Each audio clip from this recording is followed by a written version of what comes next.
दृढ़ निश्चय की पहन के चप्पल अंगारों पर चलना है। नित्य नवेली ढलेगी दुल्हन, रात सी यही ठहरना है। देख फकीरा खड़ा राह में, कब से तुझे पुकार रहा। तू नित सोता है रातों में, वो तो कब से जाग रहा। हर हर महादेव। मेरे महादेव कहते हैं, इच्छा शक्ति और दृढ़ निश्चय जीवन के दो सबसे महत्वपूर्ण गुण हैं। यही दोनों गुण जीवन में सफलता प्राप्त करने के लिए आवश्यक शर्तें और गेम चेंजर साबित होते हैं। बिना इनके हम चाहे जितनी भी कोशिश कर लें, हम सफलता प्राप्त नहीं कर सकते हैं। दोस्तों, हम में से कई लोग कुछ पाने का निश्चय तो कर लेते हैं, पर उस पर टिक नहीं पाते हैं। दोस्तों, आइए आपको एक कहानी सुनाते हैं। ये कहानी बहुत रोमांचक और प्रेरणादायक है, जिससे कि आपको सफलता के पथ पर चलते रहने की और अपने दृढ़ निश्चय पर अटल रह सके। रामसिंह मशकी शहर में मशहूर था। वह गंगा नदी के तट पर ही अपनी बिरादरी के साथ रहता था। उसका काम सुबह सुबह गंगा नदी से अपने मशक में पानी भरना और धनवान लोगों के घरों तक पहुंचाना था। एक दिन रामसिंह सुबह सुबह मशक उठाए बस्ती की ओर बढ़ा जा रहा था कि अचानक उसकी नजरें धरती पर पड़े चांदी के 1 रुपए पर पड़ी। अरे वाह, सुबह सुबह चांदी का रुपया! हे माँ लक्ष्मी, आज तो तुमने मुझ गरीब पर बड़ी कृपा की। राम सिंह का खुशी का ठिकाना नहीं था, लेकिन अगले ही पल वह सोच में डूब गया। समस्या यह थी कि अब उस रुपए को रखे कहाँ। उसकी झोपड़ी तो सुरक्षित नहीं थी, क्योंकि उसमें दरवाजा नहीं था। बस एक पर्दा सा द्वार पर लटका रहता था। हे प्रभु, इस रुपए को कहाँ रखूं जो यह सुरक्षित रह सके। इस रुपए को तो मैं किसी खास मौके पर ही खर्च करना चाहता हूँ, मगर तब तक इसकी सार संभाल कैसे करूँ। रामसिंह चिंता में डूब गया। अभी रामसिंह की शादी नहीं हुई थी। उसके मन में आया, क्यों न मैं ही यह रुपया कहीं छिपा कर रख दूं और अपनी शादी पर इसे खर्च करूं। शादी के बाद इससे अपनी पत्नी को श्रृंगार का सामान लाकर दूंगा तो वह बहुत खुश होगी। यह निर्णय रामसिंह ने कर लिया कि वह इस रुपए का क्या करेगा, लेकिन पहले वाली समस्या जस की तस थी कि इस रुपए को कहाँ रखा जाए। अचानक उसके मन में ख्याल आया कि क्यों न मैं इस रुपए को पुराने राजमहल के पिछवाड़े वाली दीवार में कहीं छुपा दूं। वहाँ कोई आता जाता भी नहीं है। यही सोचकर रामसिंह महल की ओर चल दिया। पुराना महल नगर से काफी दूर था और वहाँ अब आबादी भी नहीं थी। रामसिंह महल के पिछवाड़े पहुँचा। वहाँ एक जगह से दीवार थोड़ी टूटी हुई थी। राम सिंह ने 1-2 ईंटें हटाई और अपने पत्के सिर पर बांधने वाले कपड़े में से थोड़ा सा कपड़ा फाड़कर रुपया उसमें लपेटकर एक सुराख में रख दिया। फिर जो ईंटें हटाई थी उन्हें वैसे ही लगा दिया ताकि कपड़े की पोटली किसी को दिखाई न दे। हाँ, अब ठीक है। यहाँ रुपया सुरक्षित है, न तो चोरी का डर और न ही आंधी तूफान का खतरा। रामसिंह चांदी का 1 रुपया पाकर स्वयं को काफी अमीर समझ रहा था। अब रामसिंह को अपनी शादी का इंतजार था कि कब उसकी शादी हो और कब वह उस रुपए को निकालकर खर्च करे। अचानक रामसिंह की आंखों के सामने उसकी बिरादरी के सीताराम की बेटी लाली का चेहरा थिरकने लगा। वह लाली को मन ही मन चाहता था और उससे शादी भी करना चाहता था, मगर सीता काका से बात करने की उसकी हिम्मत नहीं होती थी। उसने सोचा कि क्यों ना लालाराम पंसारी की मार्फत बात आगे बढ़ाई जाए। यह ख्याल मन में आती ही वह उल्टे पैर लालाराम पंसारी की दुकान की ओर चल दिया। राम राम लाला जी। अरे राम सिंह भाई, आज सुबह सुबह यहाँ कैसे? काम धंधे पर नहीं गए क्या? क्या बताऊं लाला जी, घर के चौका बर्तन से फुर्सत मिले तो काम धंधे की बात सोचूं। अब तो मन में आता है कि तुम्हारा कहाँ मान ही लूं। चौका बर्तन से फुर्सत मिल जाएगी तो मन लगाकर काम भी करूंगा। मेरी बात लाला चौका, मेरी कौन सी बात? अरे वही शादी की बात। तुमने कहा नहीं था कि अब तुझे शादी कर लेनी चाहिए? अच्छा शादी। अगर तू हाँ करे तो सीताराम काका से आज ही बात करूं। कई बार कह चुके हैं कि लाला कोई अच्छा सा और मेहनती लड़का बताओ। अरे तो मैं कौन सा कम मेहनती हूँ लाला जी। आप बात पक्की करवा दो तो मैं चट मंगनी और पट ब्याह कर लूं। और फिर लालाराम पंसारी ने सीताराम काका से बात करके उसकी बेटी लाली की शादी की बात रामसिंह से पक्की करवा दी। कुछ ही दिनों बाद दोनों की शादी भी हो गई। शादी होकर लाली रामसिंह की झोपड़ी में आ गई। दोनों पति पत्नी खुशी खुशी अपने दिन गुजारने लगे। शादी के बाद रामसिंह लाली के प्यार में ऐसा खो गया कि उसे चांदी के उस रुपए का ध्यान ही न रहा। वह तो बस काम पर जाता और जो 2-4 पैसे कमा कर लाता वह लाली के हाथ पर रख देता। आषाढ़ के महीने में गंगा तट पर हर साल मेला लगा करता था। एक दिन लाली ने उसके गले में बाहें डालकर प्यार से कहा, सुनो जी, क्या मुझे मेला घुमाने नहीं ले चलोगे? यह सुनकर रामसिंह घर से बाहर आ गया। वह चिंता में डूब गया कि आखिर लाली को मेला घुमाने के लिए पैसे कहां से आएंगे। अरे र अचानक रामसिंह खुशी से उछल पड़ा। एकाएक उसे उस रुपए की याद आई जिसे शादी से कुछ ही दिन पहले वह पुराने राजमहल की दीवार में छिपा आया था। उस रुपए को पाकर ही तो उसके मन में शादी का विचार आया था, लेकिन शादी के बाद गृहस्थी के चक्कर में वह उस रुपए को भूल ही गया था। वह तेजी से अपनी झोपड़ी में गया और लाली को गोद में भरकर खुशी से नाचने लगा। अरे रे, यह क्या करते हो? छोड़ो मुझे। अभी तो मेला जाने के नाम पर तुम्हारी नानी मर गई थी और अब ऐसे खुश हो रहे हो जैसे तुम्हारे हाथ कोई खजाना लग गया हो। खजाना ही हाथ लग गया समझ लो, कहते हुए उसने लाली को नीचे उतार दिया और रुपए वाली पूरी बात बता दी। अरे वाह, चांदी के 1 रुपए से तो हम काफी चीजें खरीद सकते हैं। खुश होकर लाली बोली, देखो जी, मैं तो अपने कानों के झुमके जरूर खरीदूंगी। हाँ जरूर खरीदना। अब मैं जल्दी से जाकर वह रुपया निकाल लाता हूँ। तुम तैयार हो जाओ, हम आज ही मेला देखने चलेंगे।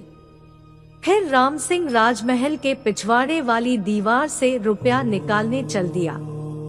उस रुपए को रामसिंह अपने लिए बड़ा भाग्यशाली समझ रहा था।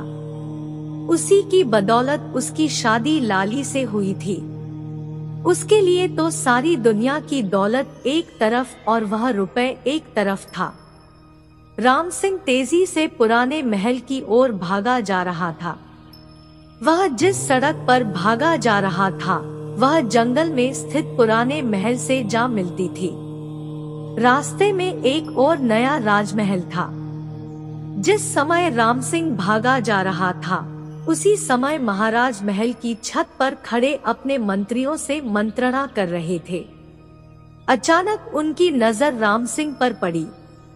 वह यह देखकर हैरान हुए कि पसीने से तरबतर यह युवक भरी दोपहरी में कहां भागा जा रहा है, वह भी जंगल वाले रास्ते पर। मंत्री जी महाराज, इस युवक को देख रहे हो जो भरी दोपहर में पसीने से तरबतर जंगल की ओर भागा जा रहा है? देख रहा हूँ महाराज। इसे फौरन पकड़वाकर हमारे सामने पेश कीजिए। जंगल की ओर भागे जाने का इसका अवश्य ही कोई खास मकसद है। हम जानना चाहते हैं कि यह बंधवा सा क्यों और कहां भागा जा रहा है। अपनी प्रजा के सुख दुख का ख्याल रखना हमारा कर्तव्य है। जो आज्ञा महाराज। मंत्री ने तुरंत सिपाहियों को आदेश दिया। कुछ ही देर बाद सिपाहियों ने राम सिंह को पकड़कर महाराज के सामने उपस्थित कर दिया। डरा हुआ राम सिंह हाथ जोड़े राजा के सामने खड़ा था। युवक, तुम कौन हो और इस प्रकार चिलचिलारी धूप में बेतहाशा कहां भागे जा रहे थे? महाराज, मेरा नाम राम सिंह मस्की है। मैं एक बड़े ही आवश्यक कार्य से जा रहा था। वह आवश्यक कार्य क्या है जिसके आगे तुम्हें धूप छांव की भी परवाह नहीं है? महाराज, दरअसल बात यह है कि पुराने महल के पिछवाड़े वाली दीवार में मैंने अपना धन छिपा रखा है। आज अपनी पत्नी को मेला घुमाने के लिए मैं अपना वही धन निकालने जा रहा हूँ। धन? महाराज चौंके। जी महाराज, तुम्हारे पास कितना धन है जो तुम इस कदर भागे जा रहे हो? महाराज ने हैरानी से पूछा। क्या 10-5 हजार मोहरे हैं? नहीं महाराज, 1000-2000। इतना भी नहीं महाराज, राम सिंह बोला। मेरा धन तो सिर्फ चांदी का एक सिक्का है। क्या? महाराज पुन चौंके। केवल चांदी का एक सिक्का? जी महाराज, वही मेरा खजाना है जिसे मैंने काफी दिनों से संजो कर रखा हुआ है। महाराज हैरानी से राम सिंह का चेहरा देखे जा रहे थे।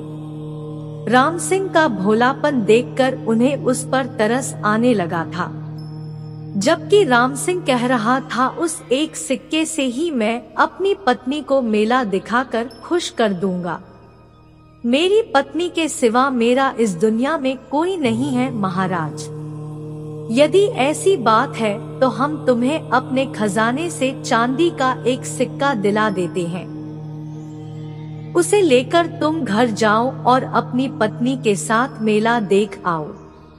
एक सिक्के के लिए इस चिलचिलारी धूप में दौड़ने से क्या फायदा?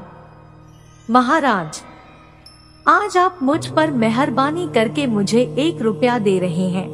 यह तो बड़ी खुशी की बात है, मगर फिर भी मैं अपना वह रुपया लेने अवश्य जाऊंगा।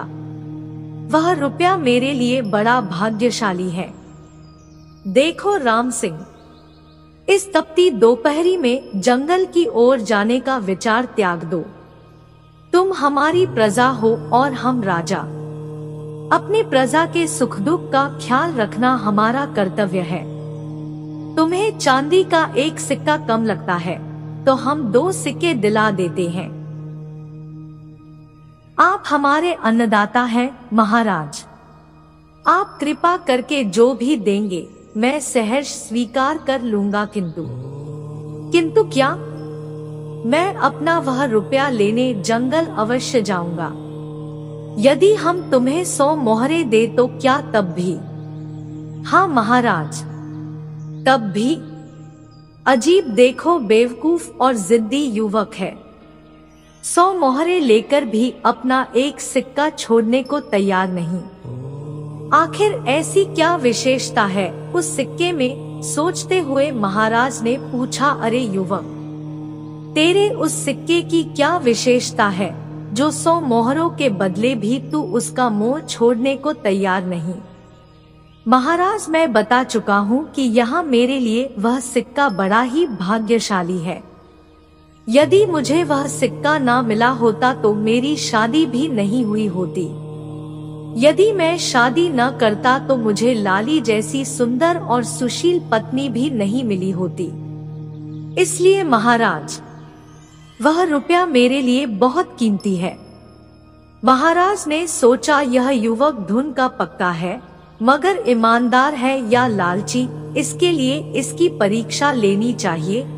वह बोले, राम सिंह, यदि हम तुम्हें 1000 मोहरे दे तो क्या तब भी तुम उस रुपए को लेने जाओगे? हाँ महाराज, उस रुपए को तो मैं अवश्य लेने जाऊंगा। क्योंकि वह रुपया मैंने अपनी पत्नी पर ही खर्च करने का निर्णय लेकर छुपाया था। अब उसी रुपए से मैं उसे मेला घुमाऊंगा। मगर जब हम तुम्हें उस रुपए से 1000 गुना अधिक धन दे रहे हैं, तो तुम उस रुपए का लालच क्यों नहीं देगे? क्षमा करें महाराज, यदि मैं अधिक धन के लालच में उस रुपए का मोह छोड़ दूंगा, तो जीवन भर मेरी आत्मा पर एक बोझ सा बना रहेगा। कहते हैं 3 हट बहुत बुरी होती है, राजहट, बालहट और योगहट। जहां राम सिंह अपने बालहट पर कायम था कि पत्नी को उसी रुपए से मेला दिखाऊंगा, वहीं महाराज के मन में भी राजहट की भावना उत्पन्न हो गई थी कि चाहे जो भी हो, चाहे कितनी भी भारी कीमत क्यों न चुकानी पड़े, इस युवक को वह रुपया लेने नहीं जाने दूंगा। यह सोचकर वह बोले, देखो राम सिंह, यह हमारी हट है कि हम तुम्हें वह रुपया लेने नहीं जाने देंगे। इसके बदले हमें भले ही कितने भी भारी कीमत क्यों ना चुकानी पड़े, उस रुपए के बदले हम तुम्हें मुँह मांगी दौलत देने को तैयार है। दौलत इंसान की बुद्धि भ्रष्ट कर देती है महाराज। मैं तो मेहनतकश इंसान हूँ, हम लोगों को तो पेट भरने लायक धन मिल जाए वही बहुत है। आपकी भाई से भारी दौलत भी मुझे वो खुशी नहीं दे सकती जो खुशी मुझे उस रुपए को पाकर प्राप्त होगी। हम तुम्हारे विचार जानकर बहुत खुश हुए राम सिंह।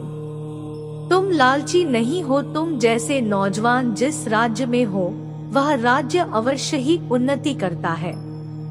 हम खुश होकर तुम्हें अपने राज्य का आधा भाग इनाम में देते हैं, मगर शर्त हमारी वही है कि तुम वह रुपया लेने नहीं जाओगे। ओ, राम सिंह समझ गया कि महाराज जिद पर अड़ गए हैं। यदि उसने उस रुपए कोई लाने की जिद नहीं छोड़ी तो उसे इनाम के बदले दंड भी दिया जा सकता है। आता अब तो बेहतरी इसी में है कि कोई ऐसी युक्ति लड़ानी चाहिए कि महाराज का कोप भाजन भी न बनना पड़े और वह रुपया भी मिल जाए।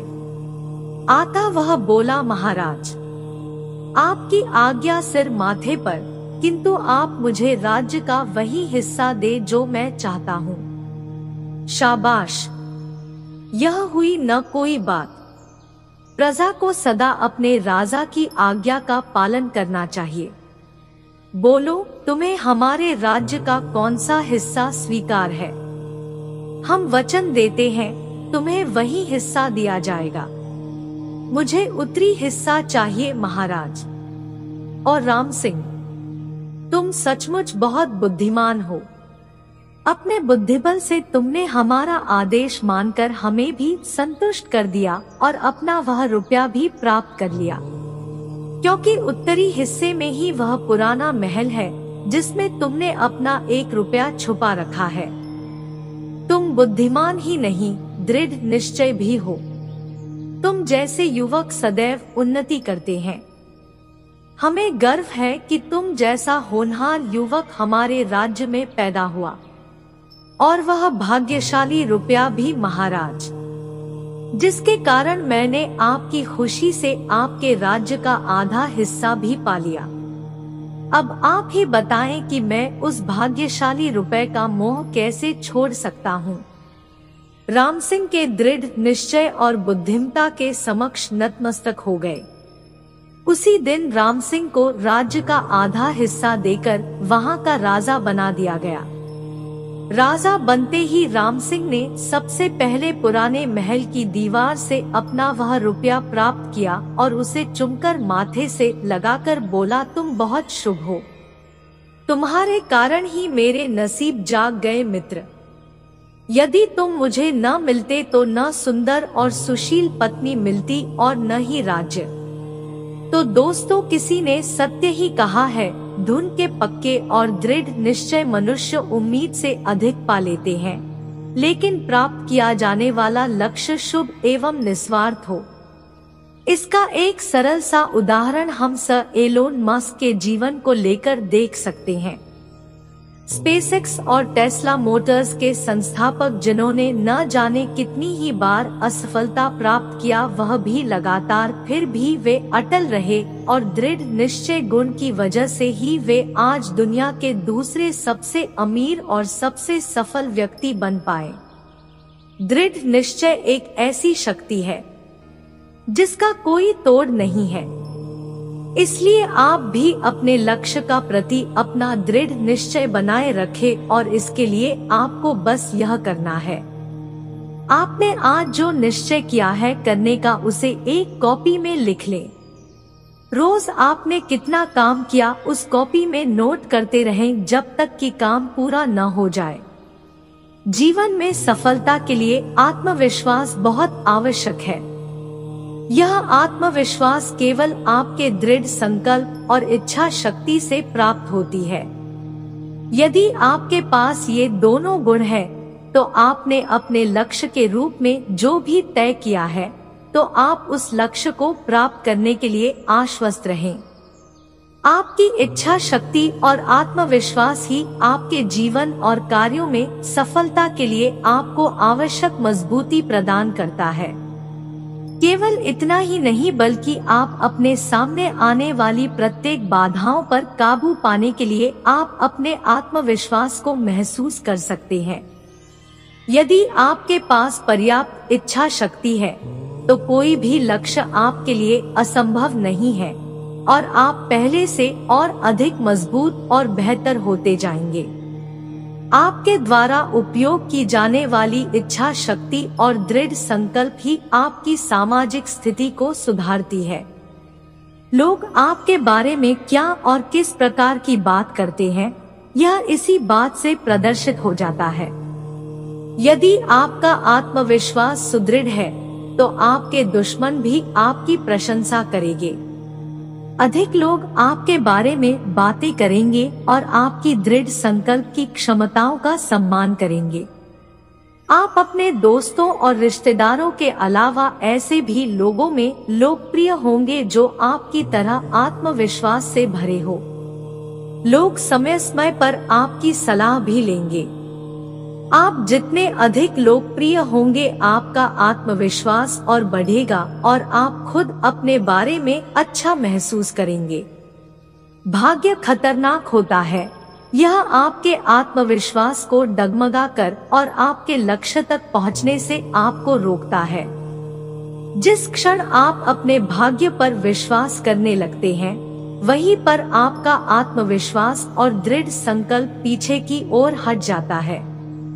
ऐसे में आपकी इच्छा शक्ति कुछ नहीं कर पाती जब आप अपने लक्ष्य को भाग्य पर छोड़ देते हैं।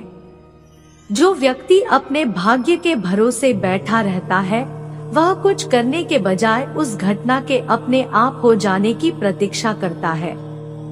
इसलिए आप चाहते हैं कि लोग आपकी इच्छा शक्ति और आत्मविश्वास के बारे में बात करें, तो मैं यही कहूँगा कि आप अपने भाग्य पर भरोसा करना छोड़ दें। बिना इच्छा शक्ति और दृढ़ संकल्प के जीवन भ्रामक और निराशा से भरा होता है। जीवन का सच्चा अर्थ एक लक्ष्य तय कर उसे आत्मविश्वास से प्राप्त करना है। इच्छा शक्ति और दृढ़ संकल्प के बिना